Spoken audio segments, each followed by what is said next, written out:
greetings and welcome to a completely unplanned video as the Phoenix Midweek team take on their Pope Cup fixture against Pepper Harrow. Pepper Harrow have been playing their cricket in the grounds of this old stately home since the merry old year of 1727. They'd just begun live streaming their fixtures as well, which was what I was hoping to use and capture some tidbits around the edges. But unfortunately, this didn't manifest. No bad reflection on them. And as the chipper umpires explained the rules to skippers Steve Bradley and Rosie, they stood enthralled. You can tell by the look on Rosie's face. Steve Bradley won the toss for Pepper Harrow, and they decided to bat first, whilst we all waited patiently for Alan Doyle to arrive. Whilst Bijan warms up, I should explain, viewer, that this footage is rather broken up, but I thought I'd make use of it anyway, purely for the love of the true village game. And with the opening delivery that is bold, Daniel Saunders tries the old Pepper Harrow favourite of hit the tractor. But he missed. Still, got the boundary regardless. Or like the Bijan we know and love.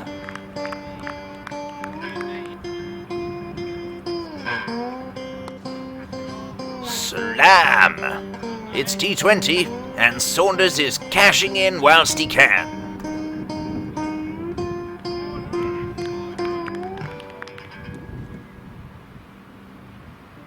Oh, a little bit of luck, making this a very expensive opening over.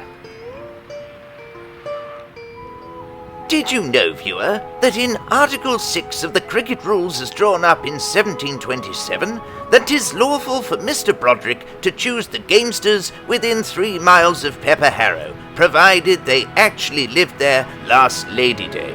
I wonder if the rule still applies to Steve Bradley. Charles George to bowl the second, bowling to Ayub Ganai.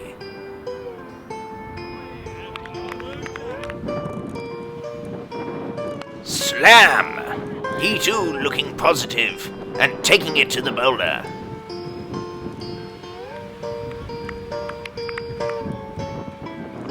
Ho ho ho! Mind the meadows, Tino.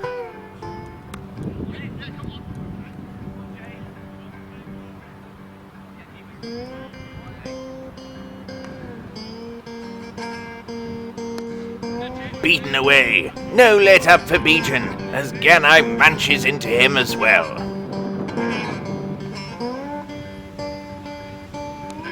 A delicate nudge, and threads the eye of the needle.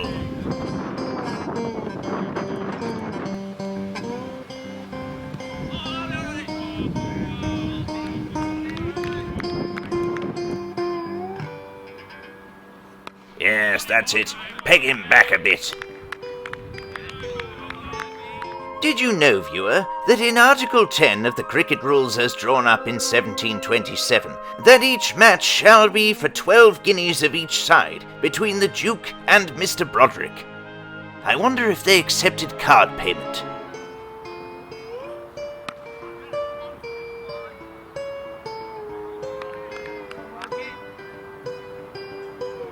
Battered, high in the air, and all the way over the boundary. I'm sure the chambermaid will find it. And again, absolutely obliterated.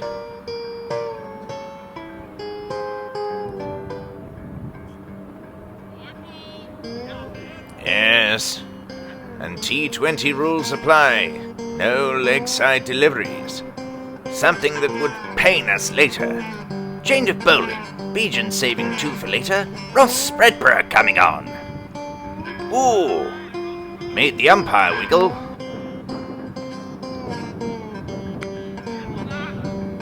Nudged away, and Saunders adds another to the total. In the air, a chance! Oh, dropped by Alan Doyle. It was a tricky one, especially for a man of his age. Did you know, viewer, that in Article 5 of cricket rules as drawn up in 1727, catching out behind the wicket allowed? Well, that's a relief, isn't it? Another change of bowling. Charles off, me on. In the 11 overs I have bowled thus far this year, only 3 wides have occurred. The curse is gone. My urge has subsided. I'm on the straight and narrow. It's an addiction, viewer. Better.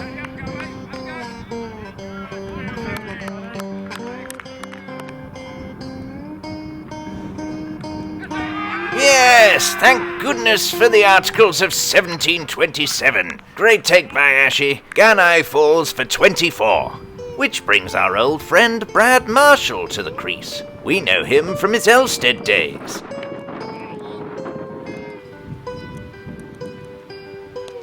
A cracking cut by Saunders.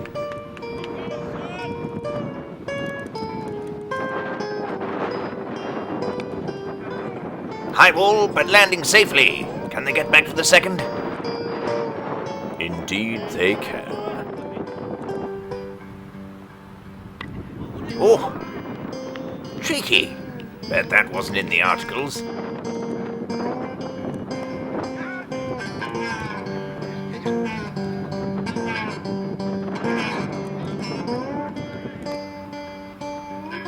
Full banger. Got away lightly. Oh, a teaser. Got him! Beautiful floating Yorker. One of my best. And now with both openers removed, hoping we can kick on. Faisal Ahmed to the crease.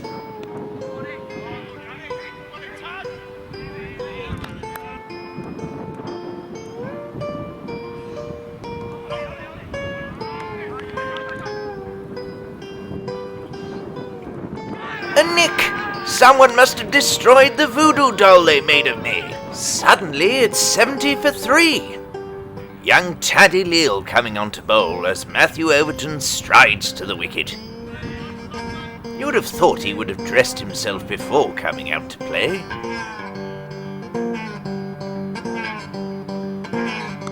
Solid start. Oh, a misfield. Oh dear. And they get through for a single. Need to cut those out. And they're going again. Overthrows. Oh, careless. I reiterate, better to get dressed before you come out to bat.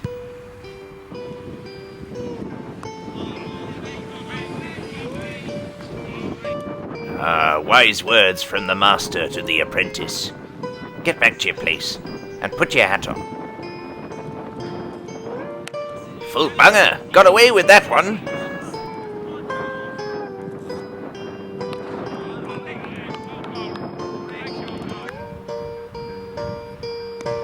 That's right, Teddy. Give him nothing.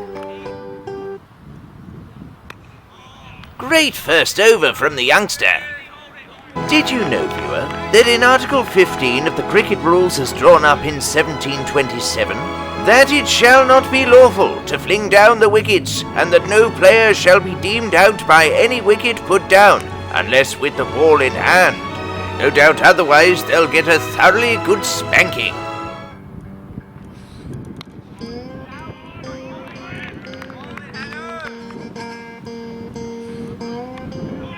Cheeky.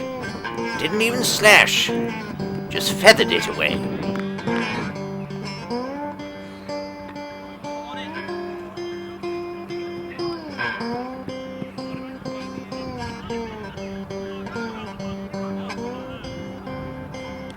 Oh, clever Ash. Love it when he does that.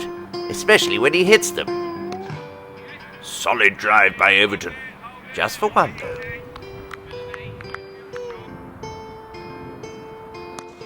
Pepper Arrow playing well, rotating the strike.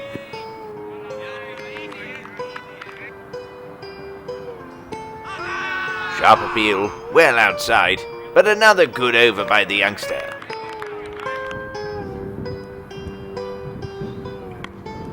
Green wicket, still some bounce in it. Sweep fielder, fielder, Overton! No! He's set off! Oh! Lyons dropped it! Lyons dropped it! No! He was run out by yards, No. and Lyon has dropped the ball. No. Leach survives. Couldn't have put it better myself, unfortunately. And now he's rubbing salt into the wound.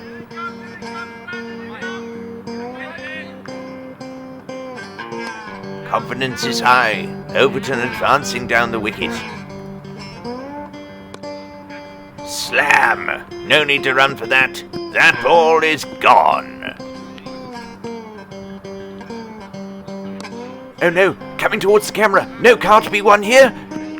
Thankfully, the master saves the day.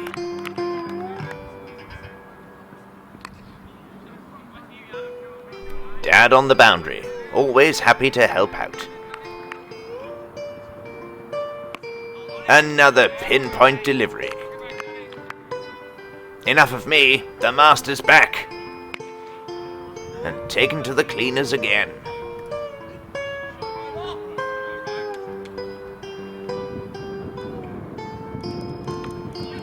Popular shot on this fair evening. Little chance? No, too late. Solid once again.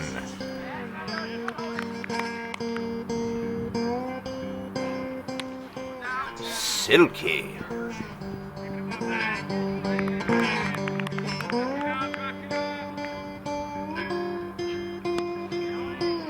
Ahmad and Overton cruising at this time. Did you know, viewer, that in Article 7 of the cricket rules as drawn up in 1727, that 12 gamesters shall play on each side? Well, right now we needed that extra man.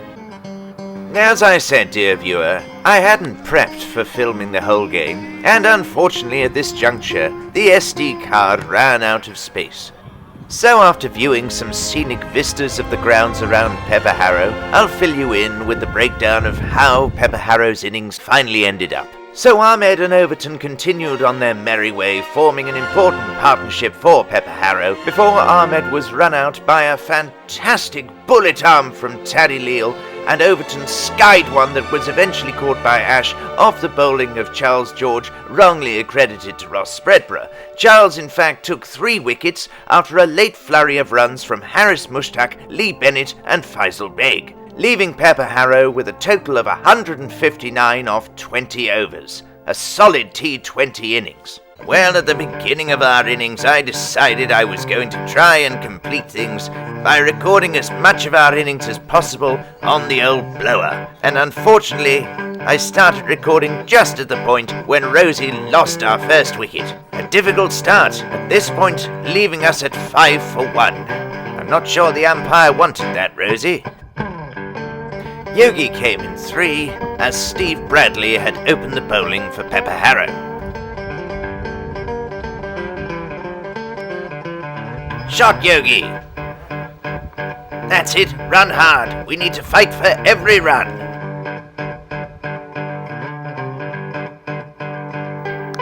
Alan Doyle started strong too. In his mind, this match was on. Another old Elstead chum of ours, Ryan Bennett, opened from the other end. And he was solid, nothing wide, just playable deliveries, using the wicket for its inconsistency.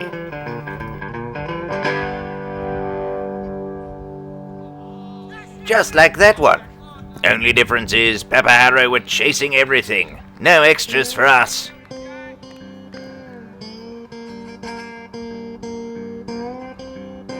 A full toss and bludgeon to the boundary. Good shot, Yogs. 15 off 4 overs. A slow start, but still a way to go. Heaved! And 1 bounce 4.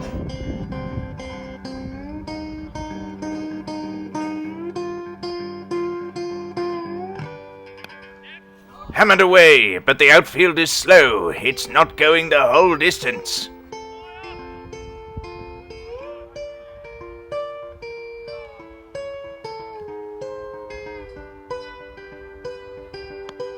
Nudged, and another single taken.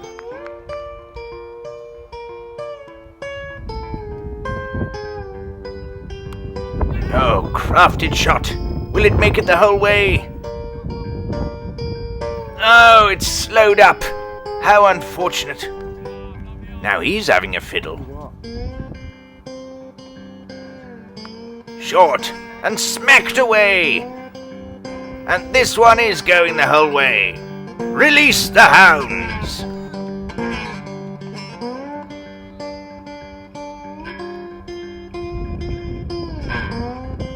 Full bunger, and Yogi skied it. There's a fielder underneath it, and he takes it. What a shame. Yogi was batting so well. At this point, viewer, I had to go pad up, as we lost a flurry of wickets, largely all run out by Alan Doyle, helped by the fantastic accuracy of the Pepper Harrow fielders. Charles came in to try and steady the ship, and James Martin trying to hit some lusty blows as he did on Saturday, and then I got a first baller, kept low, rolled straight on to be wickets. This sent out Cian Valgabind, and we were hoping he and Charles could get us anywhere near a respectable total. But unfortunately it wasn't long before Charles was bowled by Lee Bennett, bringing out Ashy. Who knows, beast mode might be switched on. After a couple of runs, Cian skied one to Faisal Ahmed.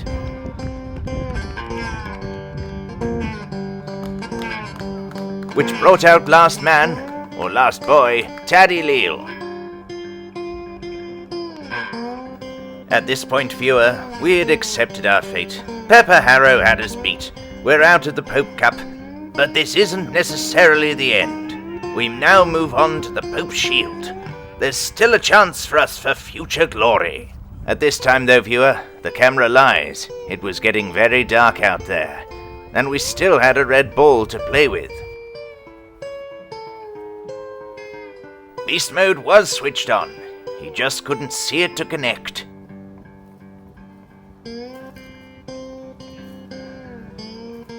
Runs were still out there, though.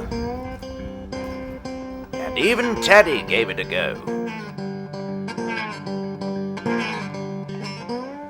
And finally, viewer, in the cricket rules as drawn up in 1727, Article 40, the batmen for every one they count are to touch the umpire's stick. That's just disgusting. Pepper Harrow finally finished us off, Matthew Overton bowling Ashy for only 2, and our woes were officially complete. They won by 86 runs in the end. We didn't even manage to get halfway. Thoroughly outplayed and outsmashed. But we can hold our heads up high. There were lots of good, positive things to take away from it, and we look forward to our next stage in the competition. Thanks very much and congratulations to Pepper Harrow, well bowled all, and thanks to league umpires Keith Ellis and Richard Questionmark. Thank you for watching, I hope you've enjoyed this video, and please do think about liking and subscribing to both channels. See you next time! Go on the Phoenix!